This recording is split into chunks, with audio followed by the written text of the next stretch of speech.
أشرقت نفسي بنور من فؤادي حينما رددت يا رب العباد وانتشت. Bismillahir Rahmanir Rahim. So what I'm going to do from now on a regular basis is go through some Arabic words, and not just to go through the meaning, but how they actually derived. So a lot of this would involve knowledge that you've learnt in Sarf, but it will also give you a deeper insight into how words in Arabic are derived. Because in Arabic, you would find that most words are actually mushtaq, they're actually derived, rather than being jamad, which are non-derived. So every word we're going to go through in the list is a mushtaq ism, and we'll be explaining the three-letter root and some other information about the words, inshallah. Now, most of these words you've probably come across already, so the point of these is not just to tell you what the definition is, because, I mean, you could just look up a dictionary and find that out. But I want to give you more tools in order to be able to understand how words are derived. We have here the first word, bait. It's a very common word. Obviously, it means house. This word actually is derived from the verb bata.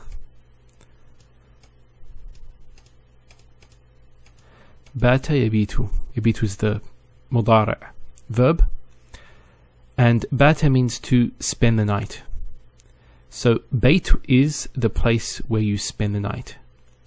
And there are a number of words for house in Arabic, and there's actually a video about this that I'll share in the forums, inshallah. Next word we have is waladun. Now, we know that that means boy, a boy, waladun. So let me just put the harakat in there. So bait, tun, and waladun. We also get the actual verb, which is walada. Notice that it's a dal, sorry, walada.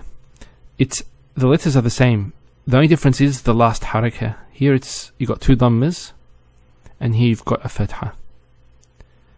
So one vowel point can change the meaning so much.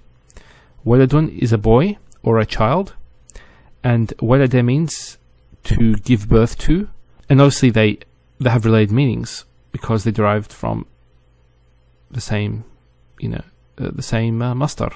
So from walada, if you remember in the sarf lessons, we can derive the ism fa'il, the active participle, which is ala wazn fa'il. So if we do the same pattern on this particular verb, it will be walid.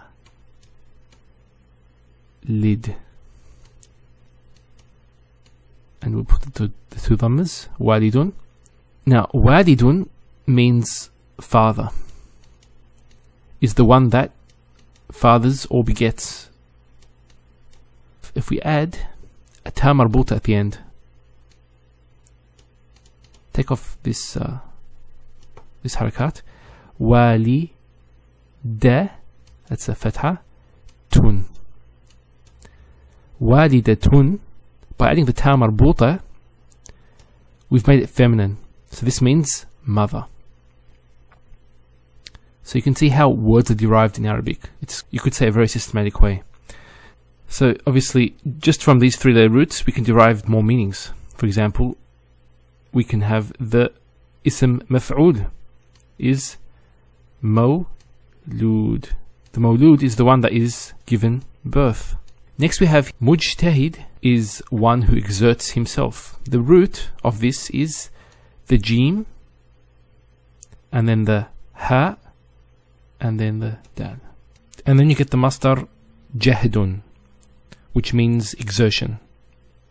And we'll explain how these are derived in the sarf lessons. So all these, you might not understand exactly how they're derived, but eventually we'll learn how that's done. So it's quite important also to know the actual 3 base letters.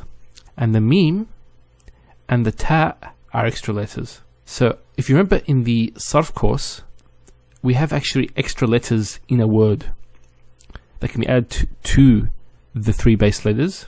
And sometimes it's quite easy to identify, and sometimes it's quite difficult to identify these actually extra letters. And when you have a better understanding of Arabic grammar and of sarf, you'll find it much easier.